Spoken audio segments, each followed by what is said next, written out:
thank you for joining me today. I greatly appreciate you coming on and spending some time with me. Let's tell our viewers, who are you and what do you do? Yeah, so I'm Jamie Lee and I'm from Carlisle in Northern England. I'm 32 and I have a husband and a little boy, Jensen. I'm actually a legal cashier, which is basically an accountant for a law firm. And I also have a side business where I have been pioneering the product for the UK, Ketones, which is in the background. Yeah, pure therapeutic ketones. So Amazing. yeah, that's a bit about me. So how has ketones helped you through life? Yeah.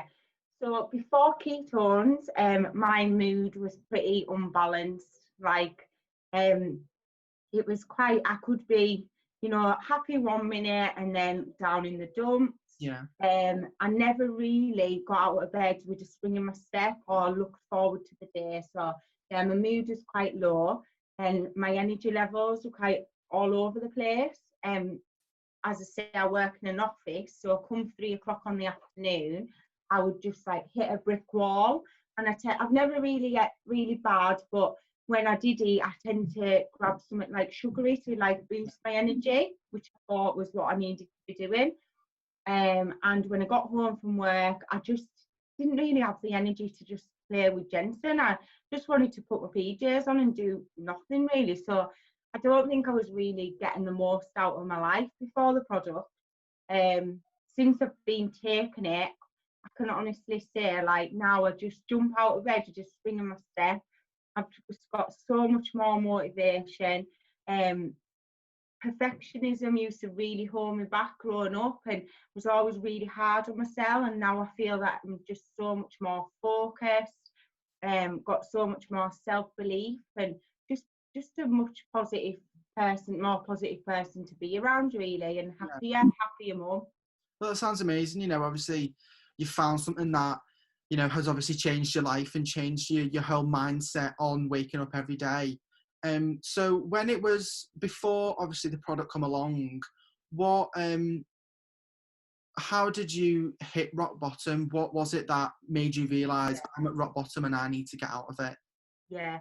So I really struggled with my mental health, like right from my teens really.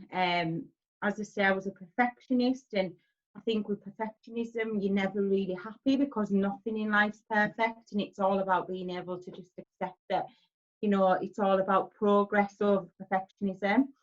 But also I was very obsessed with my weight as well, and that had such a negative impact because it was the first thing I thought about when I got up, like on a morning, and probably the last thing I thought about on a night.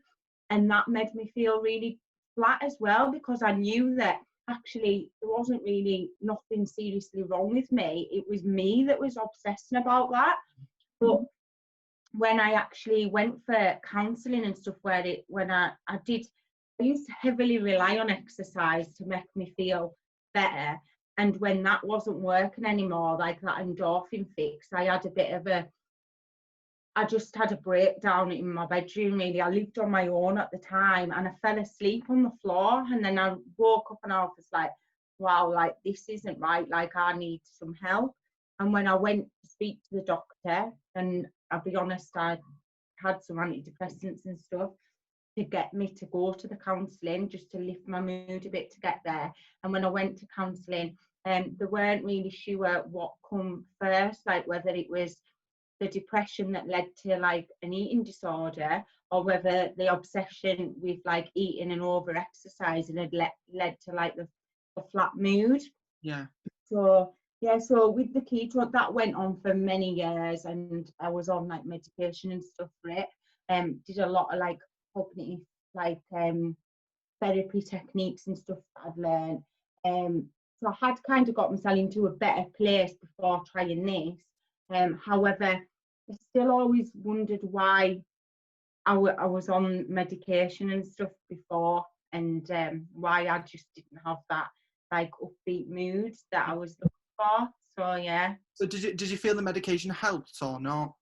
When I started with the antidepressants, like At first, I felt horrendous, which they advised. They said you'll probably be more like, well, they actually say that the suicide rate goes up in the first couple of weeks because before you can't really be bothered to do anything, and then all of a sudden you have this surge in like energy from the like fluoxetine, and I just felt really, really, really crap for about 3 weeks, 4 weeks maybe. And my mum was aware that I was taking the tablets. I actually stayed with my mum at the time, and I just got myself through that. And then all of a sudden, about 6 weeks in, like, it just really lifted. Like, I just could start to see more clearly and like more focused. Yeah. And how did that make you feel, knowing that you had that sense of, being more, active, positive, your mind was kind of being back on track? How did that make you feel? Yeah, it just made us think, God, how much of my life have I wasted when all I needed to do was get the help. Go to the doctors, get that help. There's no shame in taking some medication if you have got like a chemical imbalance. Like, they're not just going to put you on them tablets without like trying to do some kind of cognitive therapy work first. But sometimes people just need that medication to balance things out, just like with any illness, I suppose. Yeah. So once I'd kind of started to see the light, so to speak, I just was like, gosh, like I've just spent so many years living with something that doesn't need to be that way. Yeah. There's just no shame in like being open that, since I've been sharing my experience and being talked quite openly over the years that I have took antidepressants, a lot of people have come forward, and it's quite a lot more common than what we think. Yeah, definitely. Because I know through speaking to other people, they said once their story comes out and, people, they decide and start telling people who they are and what they've been through, other people start to relate to them things and then feel more comfortable with talking about their experiences. And I think another reason why I do this show is, obviously, as we discussed before, for people to go and watch, these videos to relate to other people's experience and do things differently as other people have. Yeah, absolutely. And the thing is as well, you think when you're going through that, you're the only person that's like that, and you beat yourself up because you're like, oh, there's people worse off. And it's okay. Like, it's a card that you've maybe been dealt, and it's okay for you to feel like down and naff, and that's something that you can take action, and there's no shame in like admitting that you've been there, and you grow from it as well. I wouldn't be doing what I'm doing now with this business if I hadn't been through them struggles. Yeah.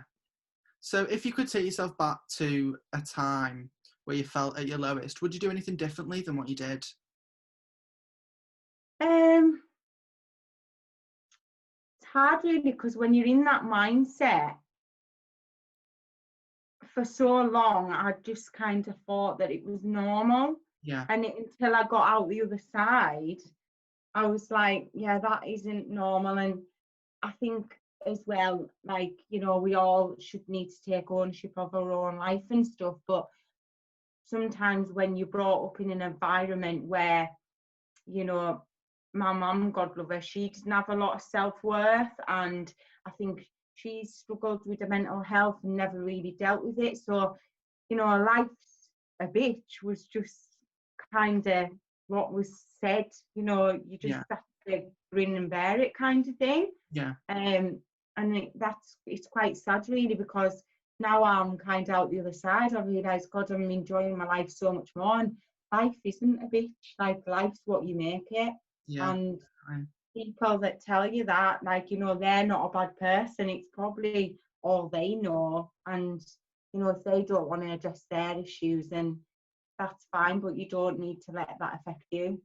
Yeah. So what would you tell to people that are struggling, behind the closed doors, and that, maybe going through similar experiences?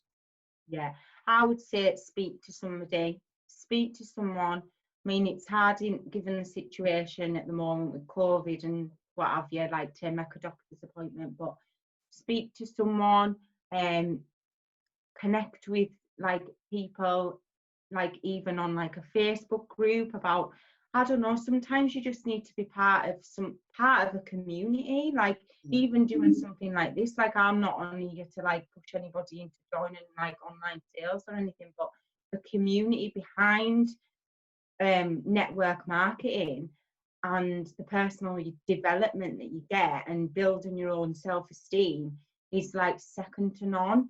And with these type of companies, you know, you get that coaching from really like experienced like life coaches. So although you might look at like online businesses and cloud-based marketing and stuff and you just think, oh, it's all about sales, a lot of people are actually involved in it for the community, to be part of something, but also how they grow in the business and in themselves is like sometimes outweighs anything that they're gonna earn. So yeah, Well, take a step. yeah, yeah, definitely. Well, thank you so much for coming on today. I greatly appreciate you, you know, sharing your experiences and helping others. So I do really appreciate that. So thank you for your time. Great, I've enjoyed it. Thank you very much. Thank you so much for coming on. I hope to see you when the lockdown's over. Oh yeah, definitely. See you there.